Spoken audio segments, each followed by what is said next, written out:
नमस्कार मित्रांनो, आज आपण आलो आहोत पुणे शहरातील सदाशिव पेठ येथील एक असे मंदिर पाहण्यासाठी ज्याची स्थापना 1774 मध्ये केली गेली।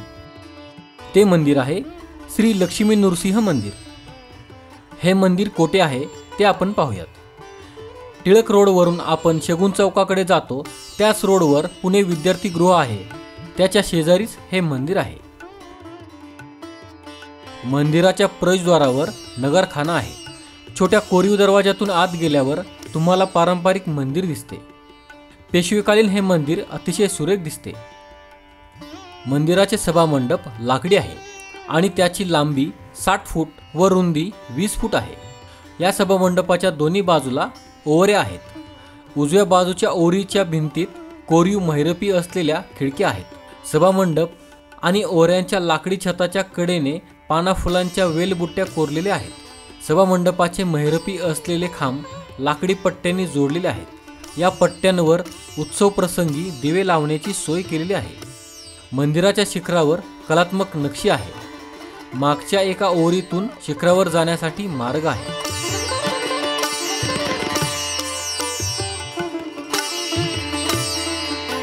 गर्भगृहातील लक्ष्मी नृसिंहाची मूर्ती संगमरवरातील असून रेखीव, मोहक, ठसठशीत आहे।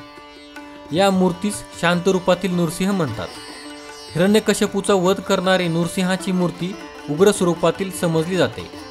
पेशवाई पद्धतीच्या भव्य कोरीव मखरात आरशासमोर ही मूर्ती विराजमान आहे। या मंदिरात पंचायत पद्धतीचा अवलंब केलेला आहे।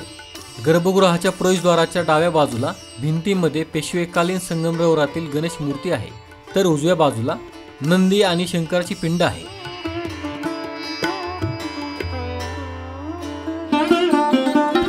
सभामंडपाच्या टोकाला नृसिंहासमोर प्रल्हादाची संगमरवरी मूर्ती असलेलं भक्त प्रल्हादाचं लहान मंदिर आहे।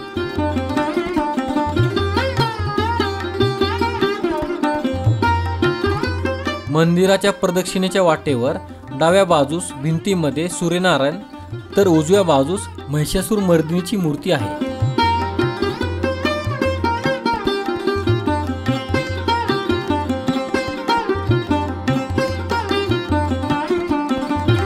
वेदशास्त्र संपन्न गणेश भट्ट जोशी यांनी श्री नृसिंहाची ही मूर्ती अत्यंत भक्तिभावाने उत्तर प्रदेशातून पुण्यात आणली आणि आपल्या बागेत लहानसे पण देखणे मंदिर बांधून त्यात तिची विधिवत स्थापना केली। या मंदिरात क्रांतिकारक वासुदेव बळवंत फडके तसेच क्रांतिकारक दामोदरपंत चापेकर आणि समर्थ भक्त श्रीधर स्वामी यांचेही या मंदिरात काही काळ वास्तव्य होते।